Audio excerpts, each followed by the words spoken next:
No vídeo de hoje vamos comentar esta obra, Mulher Gato. Nas ruínas da inocência nasce a inimiga do Batman, publicada pela editora Abril em 1989, que aliás foi recentemente relançada pela editora Panini em uma nova edição em 2025. Eu não tenho essa edição no momento e esta me basta.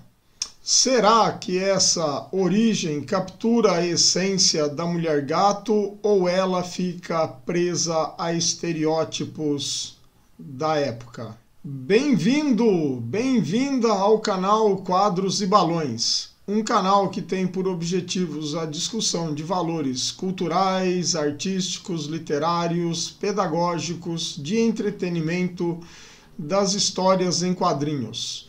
Meu nome é Humberto. Se você é fã ou quer conhecer esta forma de linguagem, sinta-se acolhido ou acolhida.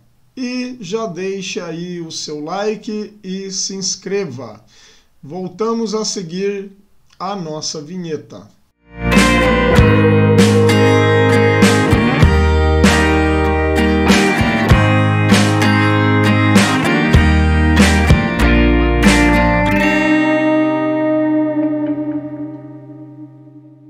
Mulher Gato foi publicada aqui no Brasil pela primeira vez pela editora Abril em dezembro de 1989 e atualmente, está em catálogo novamente pela editora Panini em 2025.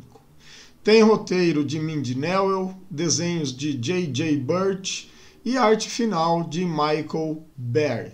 A edição da editora Abril traz uma introdução que já nos coloca no clima de Gotham. A face oculta da metrópole noturna tem uma fauna muito rica. Seus territórios são disputados palmo a palmo por gatos, morcegos. Quaisquer semelhanças com o ano 1 de Miller e Mazzucchelli vão muito além da mera coincidência. São a prova incontestável de que uma história pode ser várias histórias.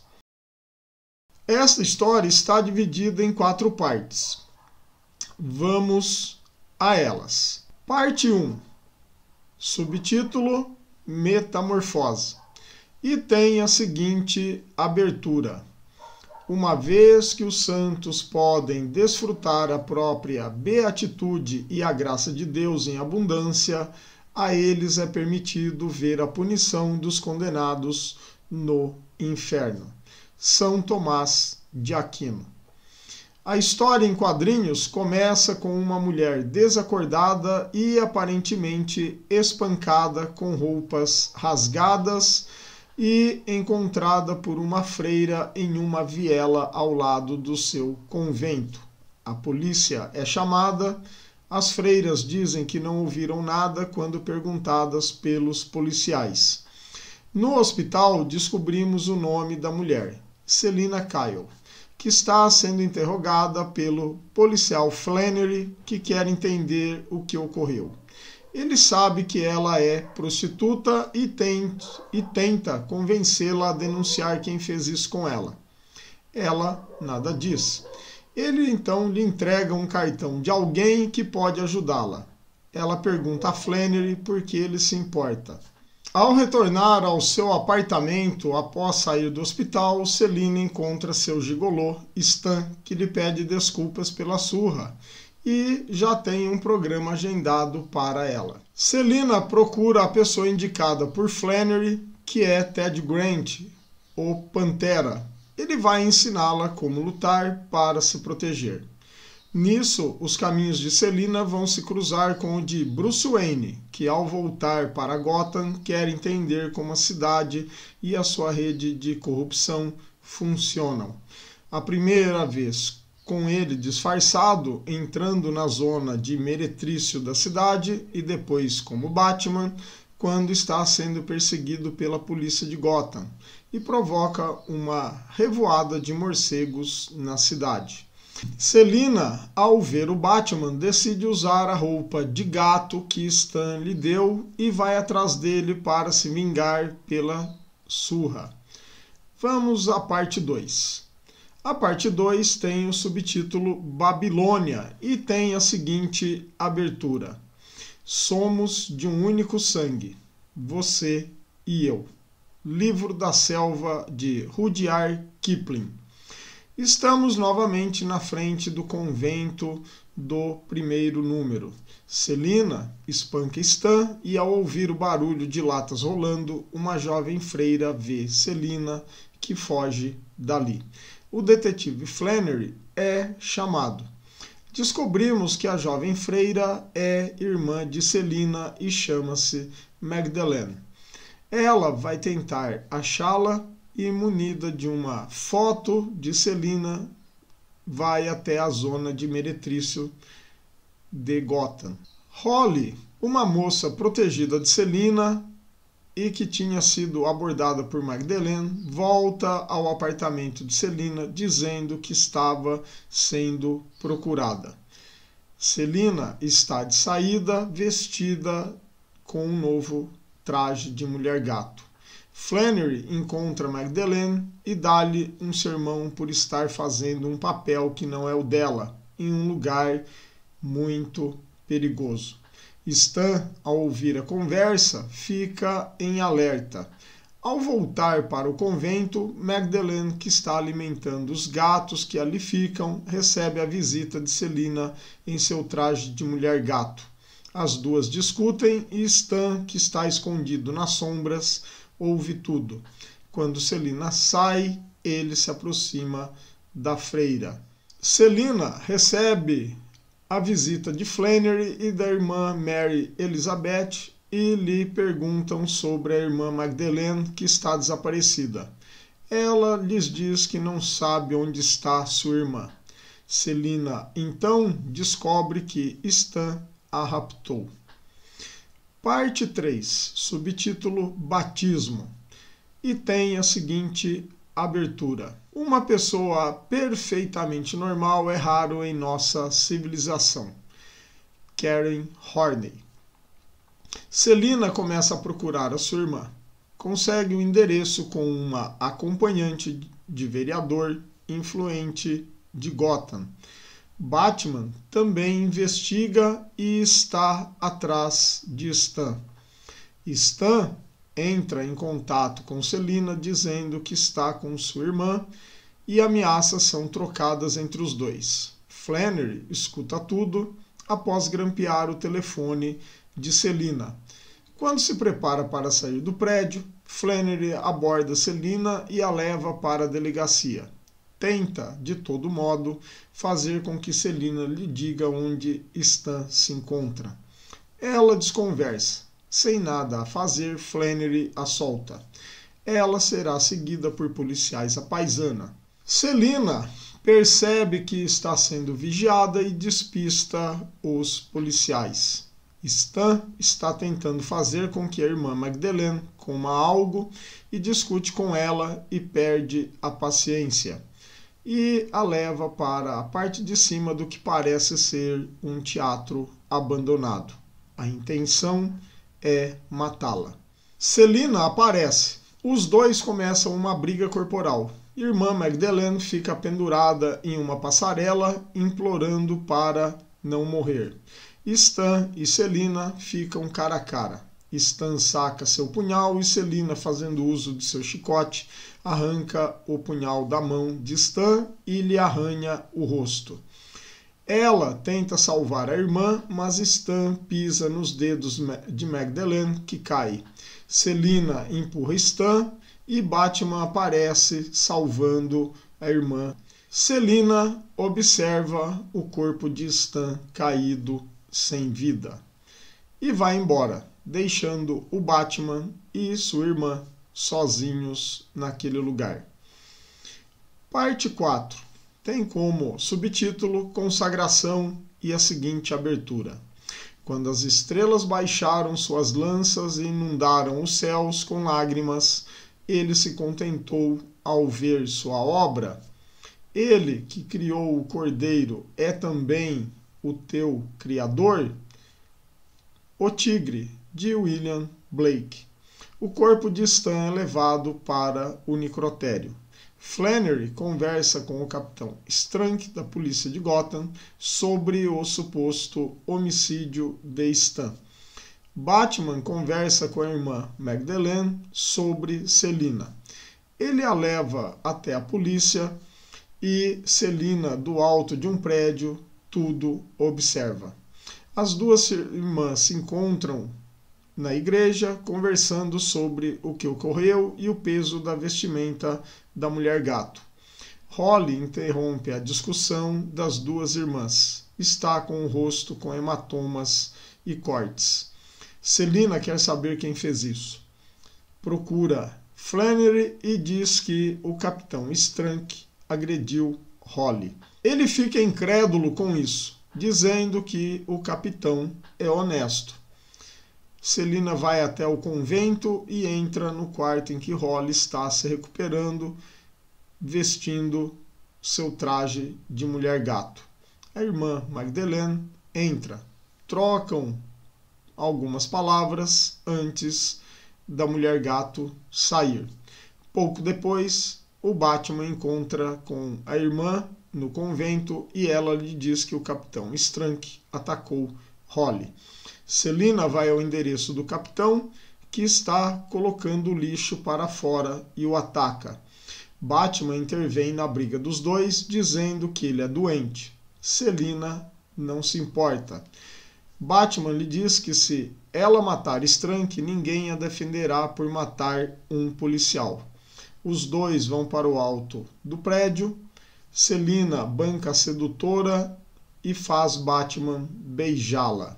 Sem esperar, ela consegue nocautear o Batman e arranha-o no peito, dizendo que está 1-0 para ela. O Batman lhe diz: "Você venceu a batalha, mas não a guerra."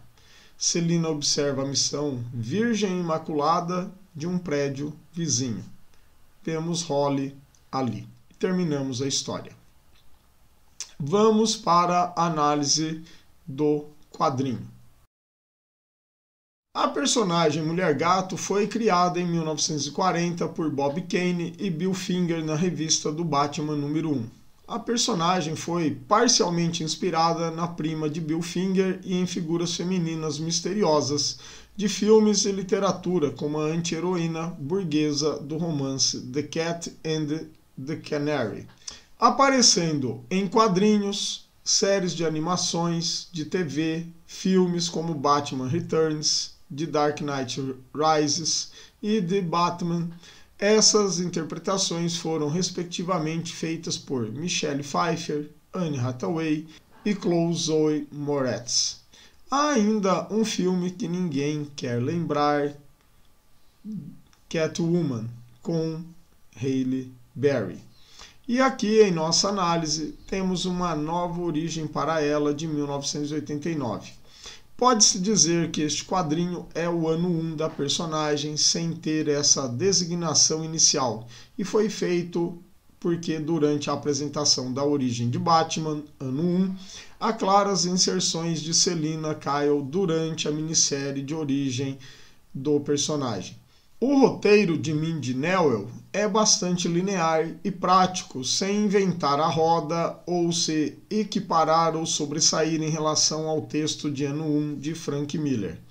Entretanto, falta uma temporalidade que estava presente em ano 1, isto é, não é mostrado quanto tempo se passa entre os principais fatos desta história em quadrinhos, o que por vezes pode apressar o desenvolvimento de Selina ou dificultar a compreensão da evolução de certas situações.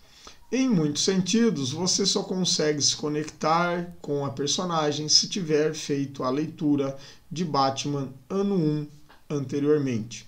Havia muito potencial para explorar questões como dualidade moral, a luta pela sobrevivência em um ambiente hostil.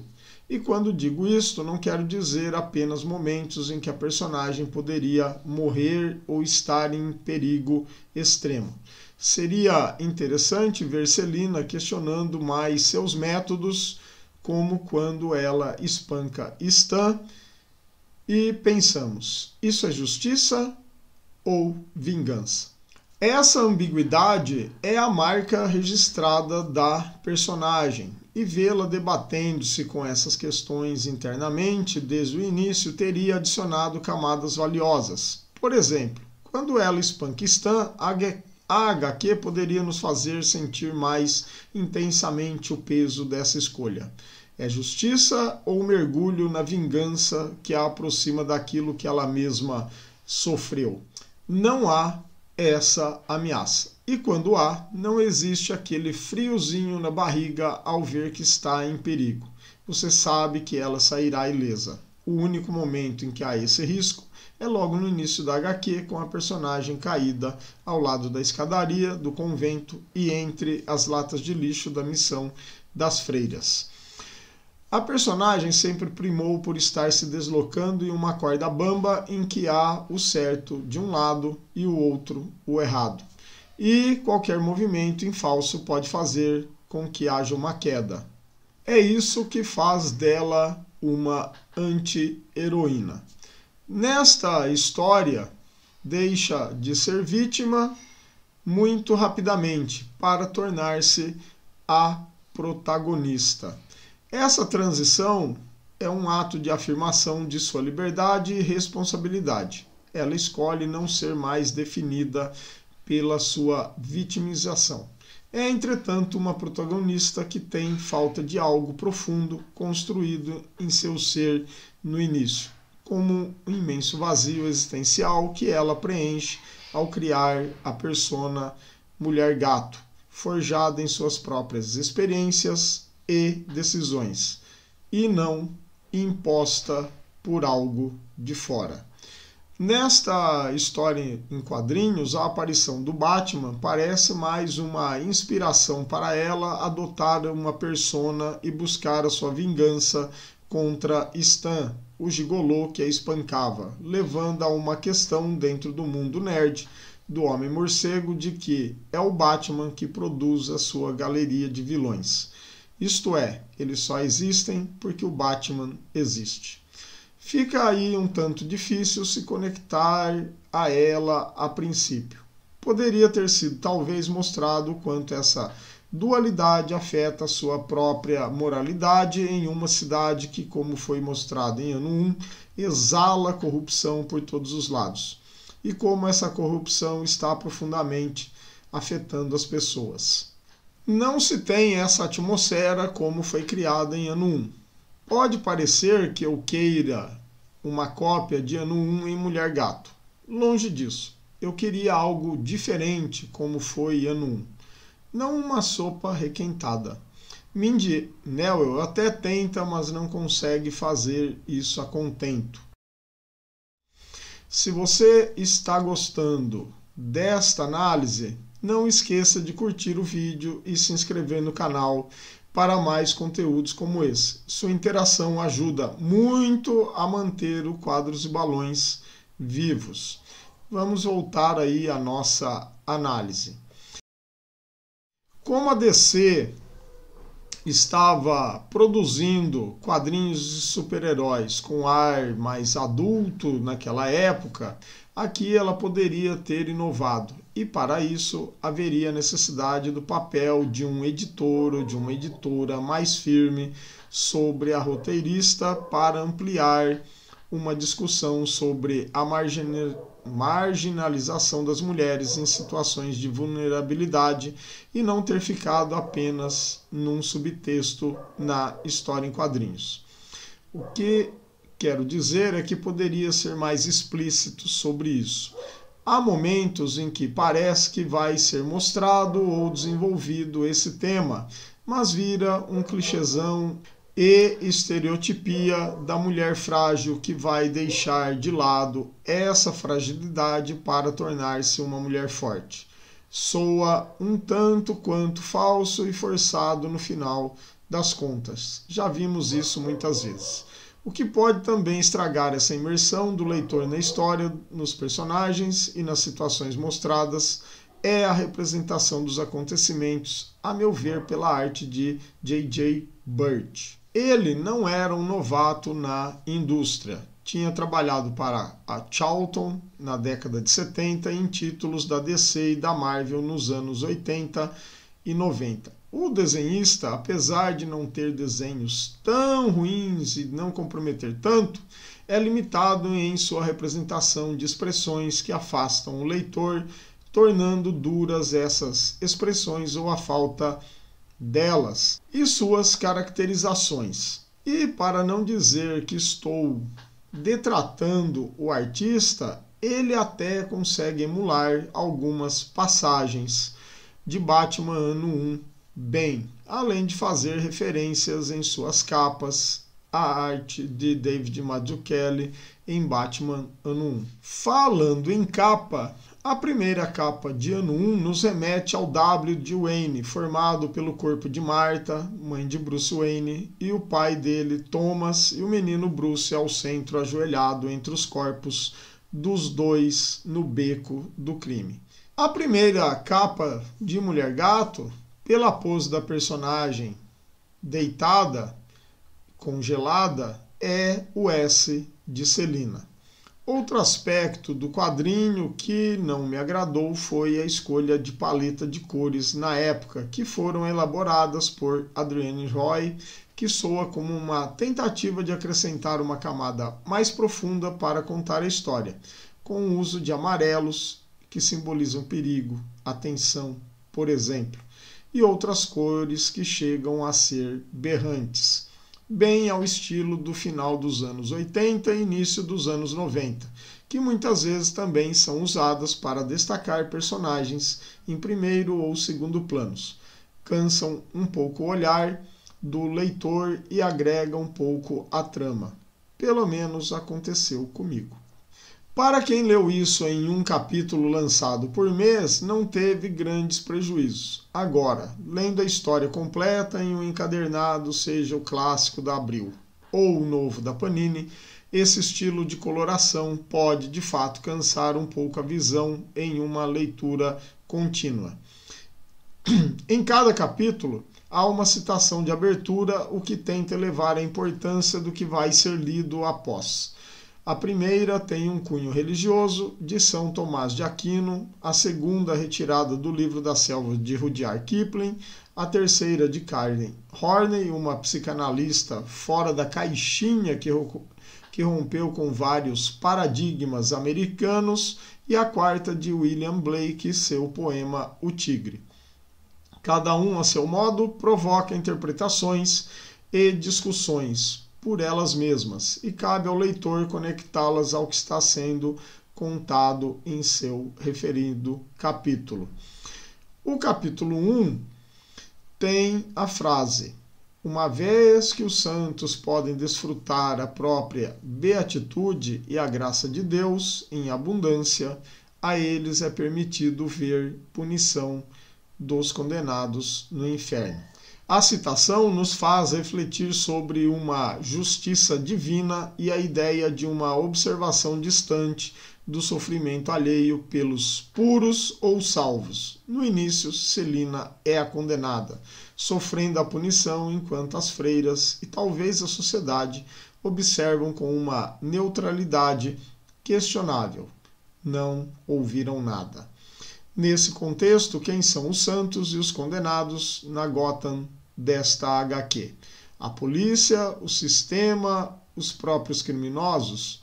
Pode-se discutir a diferença entre justiça divina, justiça legal e justiça pessoal / vigilantismo, e como a Mulher Gato transita por essa esfera. Capítulo 2. Temos aí a citação: somos um único sangue, você e eu, do Livro da Selva. A frase pode aludir à irmandade entre Selina e Magdalene, ou a conexão mais primitiva de Selina com seus instintos felinos e com outras figuras marginalizadas, como Holly e as prostitutas, sugerindo uma lei da selva que rege as ruas de Gotham. Somos do mesmo sangue pode ser a união dos oprimidos ou a natureza compartilhada entre predador e presa.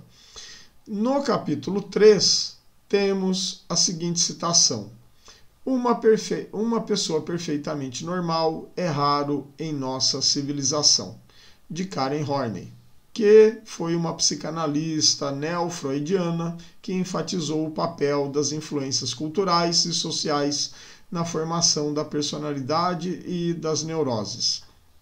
O que é ser normal em uma cidade corrupta e violenta como Gotham? A própria cidade é um ambiente doentio. A transformação de Selina pode ser vista como uma resposta adaptativa ou neurótica pela perspectiva de Horney a um ambiente opressor e traumático. Ela abandona a normalidade, entre aspas, de vítima para construir uma nova identidade, mas essa identidade é forjada a partir da dor nela. A mulher gato desafia as concepções de normalidade feminina e moral. Ela é uma anomalia necessária ou uma consequência inevitável da patologia social de Gotham. Capítulo 4. Quando as estrelas baixaram, suas lanças inundaram os céus com lágrimas. Ele se contentou ao ver sua obra. Ele que criou o cordeiro é também o teu criador? O tigre, de William Blake. Aqui temos a explicitação da dualidade da criação. O cordeiro, representando inocência, vulnerabilidade, a Selina inicial e Magdalene, e o tigre, ferocidade, perigo, poder, a mulher gato. A pergunta, ele que criou o cordeiro é também o teu criador? Questiona a origem da natureza selvagem e predatória. Selina cria o tigre, entre aspas, dentro de si como uma resposta à brutalidade do mundo, ou essa natureza sempre esteve ali esperando para emergir? A mulher gato representa uma quebra do contrato social. Ao adotar uma persona animal, ela rejeita as normas civilizadas para sobreviver e impor sua vontade. Temos aqui a simbologia do gato, que significa independência, astúcia, mistério, sobrevivência, como uma metáfora para a adaptação e a resiliência em um ambiente hostil. Nesse caso, é um ponto para a roteirista por ter adicionado cada uma delas nos capítulos da história, o que pode fazer o leitor ir atrás de informações sobre o que significa cada citação. No fim, não é uma história que podemos dizer que é seminal para a personagem, embora conte a sua origem. É, sobretudo, uma edição ok para uma origem de uma personagem que merecia ser melhor trabalhada aqui. Para uma origem, esperava-se mais, talvez com mais bagagem por parte da escritora, para acrescentar nuances mais definitivas à personagem. E isso se nota particularmente nos dois últimos números, que são meio que atropelados em suas conclusões, principalmente com a inclusão do Batman e para dar uma piscadela aos fãs para o romance dos dois, estilo Gato e o Rato ou o Morcego, que começa nesta HQ. A narrativa, especialmente nos capítulos finais, parece apressar certas resoluções, talvez por limitações editoriais ou por uma abordagem que não permitiu o aprofundamento de todas as nuances da personagem que comportaria isso. Aqui eu deixo uma pequena provocação para esta HQ.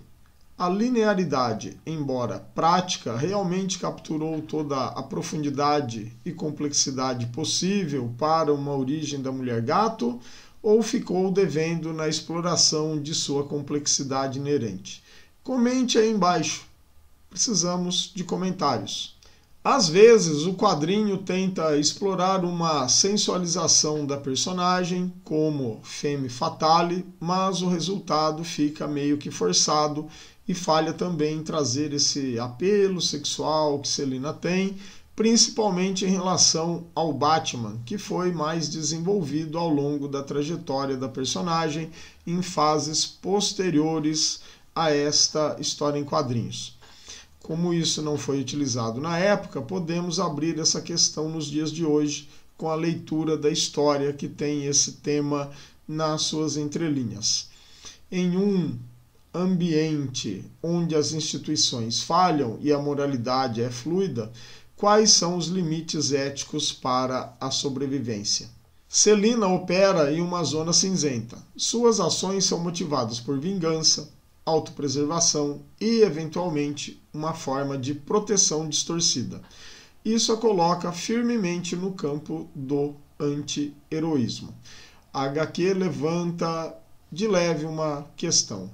A sociedade, ao marginalizar e vitimizar indivíduos, não seria corresponsável pela criação de figuras como a mulher-gato, que operam fora da lei por não encontrarem justiça dentro dela? Não estou dizendo que devemos sexualizar ou hipersexualizar personagens femininas nos quadrinhos, criando estereótipos femininos a partir de heroínas, super-heroínas ou anti-heroínas para um público majoritariamente masculino. Temos que nos lembrar também que há meninas e mulheres lendo quadrinhos de personagens femininas como protagonistas e que muitas vezes se espelham e se identificam com essas personagens e suas personalidades. Está aí um bom tema para tratarmos em outra ocasião. Entretanto, a personagem, na sua trajetória, a partir desta origem, pode ser discutida como um símbolo de resistência e resiliência feminina em um ambiente dominado por homens e talvez extrapolarmos como esse mundo masculinizado e cheirando a testosterona pode interferir na força de sobrevivência de uma mulher, na sua sexualidade e ser impositivo quanto ao seu papel enquanto ser humano e que deve, no fim das contas, ser tratado de maneira igualitária nos campos dos direitos civis, trabalhistas e do próprio gênero em si. E aqui vale uma ponderação. Embora a tentativa de sensualização possa parecer forçada ou datada em certos momentos, a verdadeira força da personagem nesta origem não reside aí. Ela está, na verdade, na sua jornada de empoderamento e na capacidade de Celina de tomar suas próprias decisões, de agir por conta própria, de não ser apenas uma vítima passiva, mas uma protagonista ativa de sua história. A transformação de Celina é, portanto, um ato radical de retomada de controle sobre seu corpo, sua sexualidade e seu destino em um mundo que tentou sistematicamente objetificá-la e controlá-la. Essa parte da sensualização na HQ não é o forte e pode até ser um ponto fraco, mas não vamos nos prender a isso porque o que realmente importa e o que faz essa origem ser interessante, apesar de suas falhas, é como Celina encontra a sua força. A cena do beijo entre Celina e Batman, com todo o jogo de sedução, que, diga-se de passagem, foi muito rápido e que culminou no nocaute do herói, é um momento de subversão de papéis que ela assume para si, para o Batman e para nós, leitores, ou também para as mulheres. Essa inversão de poder, onde a presa domina o predador simbólico da noite, significa no contexto da dinâmica de gênero e da narrativa de super-heróis. A partir daquele instante, ela está no controle da situação, não seguindo mais o caminho tradicional da sociedade em que a mulher deve estar abaixo de um homem e se submeter às suas vontades e desejos. Como sentido metafórico, isto foi de grande relevância nesta história em quadrinhos. Nesse sentido, não podemos nos esquecer que temos aqui a simbologia do gato como totem de poder, assim como Bruce Wayne escolhe o morcego. Celina tem o gato como um animal independente, astuto e misterioso. Não é apenas um fetiche gráfico, é um artifício sensual. é um manifesto. O gato é o animal que sobrevive na noite, que resiste silenciosamente, que se move nas frestas. Ele é ferido, mas não é submisso, independente, caçador e, quando necessário, feroz.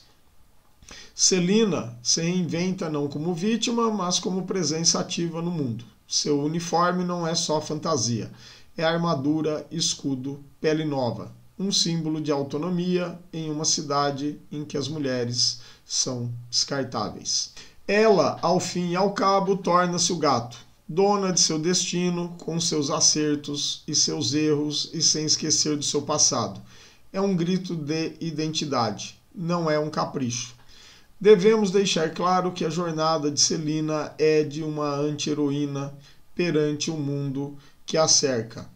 Ela age por interesse próprio, resultado da sua superação e autodescoberta.